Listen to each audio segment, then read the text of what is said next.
Sobrang laki. Dahil yan sa Growers Bet 1000 plus foliar fertilizer. Yung mga third generation niya, ang lusog. Oh, di ba? Oh. So yan. So okay mga ka-farmers, nandito na naman tayo sa taniman ng ating saging na lakatan. Oh, yan, nakapag-deliver ang mga tawa natin dito kahapon. At nag-spray na rin tayo ng Growers Bet 1000 plus foliar fertilizer. Hindi lang natin na-videohan ang pag-spray dahil medyo hassle na. So eto, kahapon nakapag-harvest din ako dito. Nasa mahigit 100 kilos ang na-harvest natin. Yung iba ay pinadala natin doon sa Urdaneta City, Pangasinan kay Sir RC Ang. Saka nagpadala din tayo doon ng ng subwal at saka macro propagated dahil pumunta dito ang kanyang L300 na nag-deliver ng Growers Bet 1000 plus. So pagbalik ng ng L300 sa Pangasinan ay pinadala na natin ng mga planting material si Sir RC Ang. Siyempre, meron din siyang tayong regalo sa kanya ng mga native chicken, 'di ba? Na produkto ni Police Farmer dito sa Iloilo. So ito ang status ng ating mga saging dito mga ka-farmers. Kitang-kita sa dahon ang lusog. Yan, dahil sa Growers Bet 1000 plus foliar fertilizer. Ang ating pinakalites na abono dito ay urea 1846 at saka putas. Yan, equal parts sila. Inabono natin dito sa puno, palibot sa puno, yan. Yung damo dito medyo yumayabong na din, pero okay lang, kontrolado pa naman. Meron pa mga natirang mga bunga dito. Yan mga bunga ng ating first generation, pero nangilan-ngilan na lang. Kunti na lang. So ito yung mga replacement natin. Itong mga replacement natin sa mga tinamaan ng sakit. Ang healthy nila. Tsaka yung mga subwal dito ay dumadami na naman. Yan Yun, mga subwal.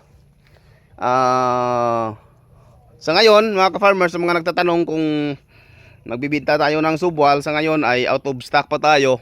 Hindi natin pwedeng sagarin ang ating saging sa pagkuha ng subwal. Siguro sa mga month of February pa tayo makapag-ship ulit sa area ng Luzon. Medyo hintay lang ng konti.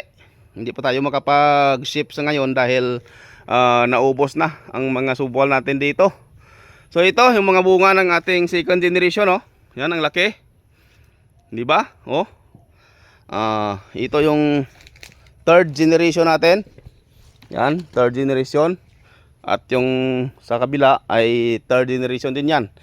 Ito, dalawa kasi ang pinapatuloy natin. Ito yung pinagharvestan natin, Yan.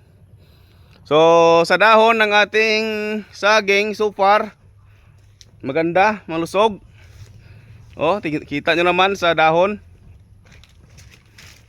Kaya yung mga bunga nila ay makinis. Although na hindi na tayo nagbabalot dito. Yan, isprihan lang natin yan ng Growers Bet 1000 plus. After tayo nag-deflower. Di ba? So ito lang ang sikreto natin. Growers Bet 1000 plus foliar fertilizer. Since month of April, hindi na tayo dito nag-apply ng mga insecticide at fungicide. Yan. So sa damo, nag-spray tayo ng herbicide. Pero madalang lang para hindi lang masyadong lalago ang damo dito. So far maganda mga saging natin dito. So Growers Bet 1000 plus foliar fertilizer. Yan ang ating ginagamit dito. So dito napakalaki ng mga puno dito sa area na ito. Mga second generation na ito mga puno dito. Malaki Yan. Napakalaking bunga. Yan. Tsaka dito. Sobrang laki. Dahil yan sa Growers Bet 1000 plus foliar fertilizer. So yung mga third generation niya, ang lusog. Di ba? So yan. So sa mga nagbabalak magtanim ng lakatan, huwag kayong magtakot magtanim. magtanim lang kayo.